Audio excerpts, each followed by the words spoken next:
There are a lot of cults out there, people claiming to be Jesus Christ, to be the second coming of Jesus Christ. No, no, no, no, no. There are differences between Jesus and those claiming to be Jesus. First off, Jesus does not force people to follow him. When he called his disciples, they all had a choice. They either could say yes or no. Secondly, Jesus didn't beat sin out of anybody. He did not condone violence. He would say, go and sin no more.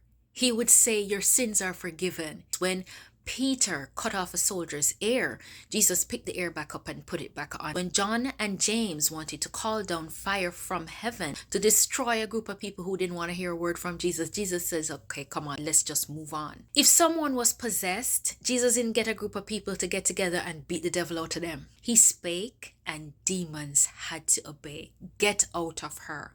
Get out of him. The third thing is that Jesus was never cruel to children. When the disciples wanted to keep children away from him, he said, suffer the little children to come unto me. Allow them to come to me. He was not turning children into slaves. He was not isolating children from their parents. He did none of that. The next thing is that Jesus was not about taking advantage of people or using people to amass wealth. He never took compensation for performing miracles.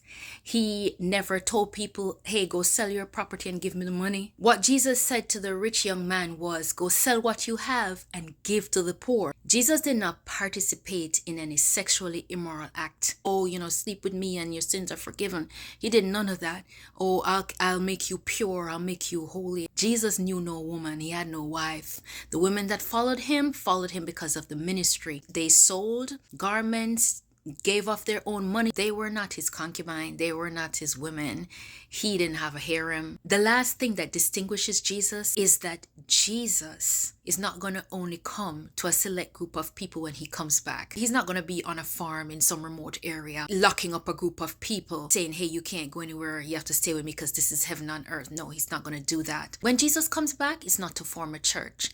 His church has already been established. He's going to come with the clouds, and every eye, not some, every eye is going to see him, even those that pierced him. And all nations, not some, are going to wail because of him. So if somebody comes and says they're Jesus Christ, doing all of these things that Jesus never did and would never do, run fast.